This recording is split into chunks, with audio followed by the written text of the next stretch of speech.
It kind of seems like they maybe messed up this week's events, and next week we're still getting our Reverie box with Imps Adventure. I don't know. What's up, guys? Barry Gaming here, back with some more Idle Heroes news for October 23rd, 2025. We're 1 week away from the Halloween event. This week is a little confusing because you know how we literally just had the Reverie gift box event. Well, we're having the normal Reverie gift box event this week too, which again, I have no clue why this week's events were so weird that next week's events are still normal. And of course, there is going to be a brand new monster Apparition, which we'll show you guys a little bit later, getting the next improvement in the monster treasure train. So is it going to be useful? I don't know. Maybe it's going to be like a PvP one.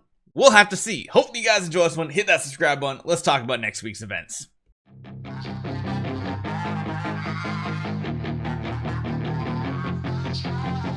All right, we got a brand new event coming our way. Daily login rewards are the 4 Imps Adventure dice and 100, I guess, octopus, I'll call it, for the normal event we got going on. And of course, Imps Adventure looks pretty much normal. We have the Imp material chest here that is like the monster / Cloud Island chest. We have the Reverie or the deluxe gift box, which we know and got used to. And we also still have this Imp material chest too. So it does seem like these chests and these new reward structures are here to stay. I still think not giving us a 5-star hero chest, even from normal 4 faction, is kind of a downgrade in my personal opinion.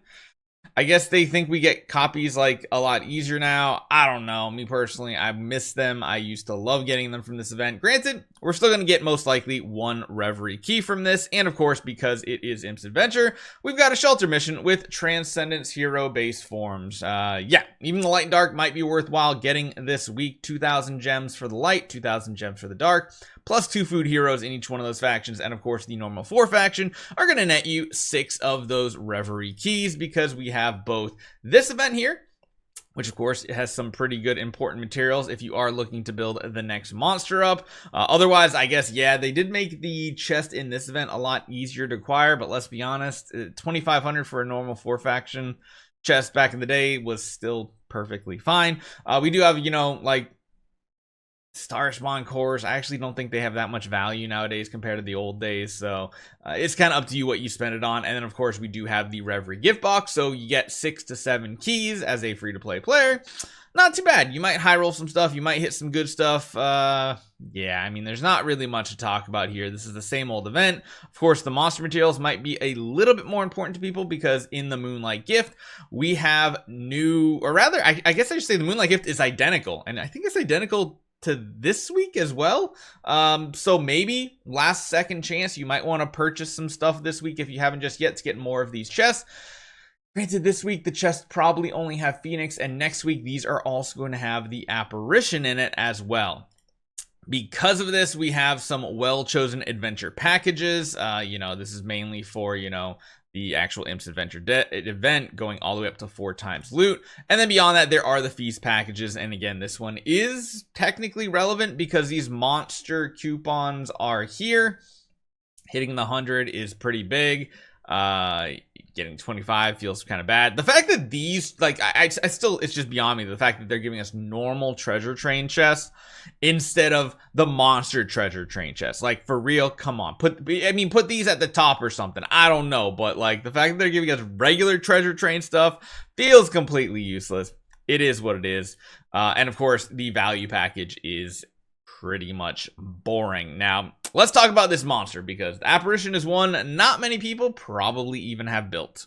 So yes, this is the monster Apparition, and just to double check, I want to make sure I don't have this wrong whatsoever. The very bottom of the patch notes, it says the soul pack liberation of the monster Apparition now opens. Apparition can now be upgraded to higher levels. So this is one, again, most people nowadays never built. In the old days, some people actually did, mainly because it gave additional holy damage and it was CC, and that actually was not a horrible thing to have on things like, I'm pretty sure we use Apparition on, I think, Mim teams in PvP. I don't think it was Stone Golem, right?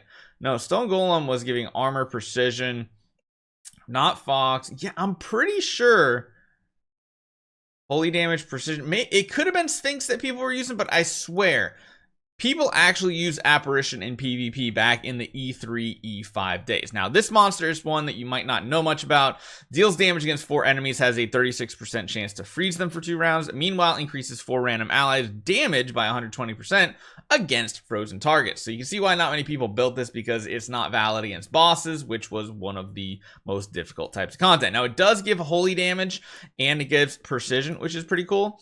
But besides that, it was just kind of not really that powerful of a monster. Like, literally back in the day, the holy damage was the peak, because you'd want him, and you'd probably want Sphinx for it as well, because Sphinx again would also give holy damage, but also precision and speed, of course.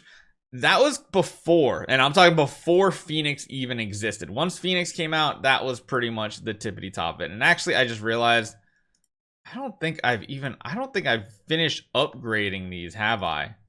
I have not finished upgrading the Phoenix. To me, the monster changes and everything just didn't feel super impactful.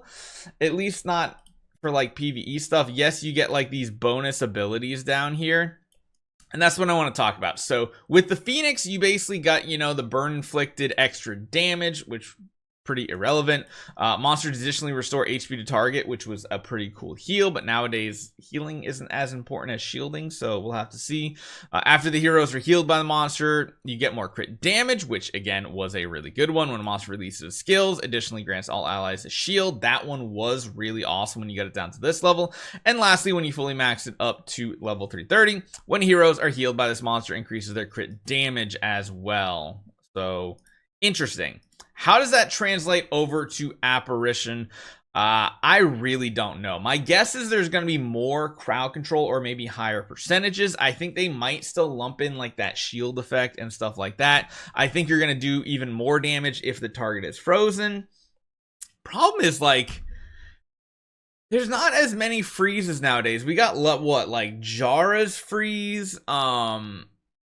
There's like one other person has a freeze. I mean, if you have Doom Terminator Vulcan's Noble Core, one of the allies can freeze. He, of course, can freeze.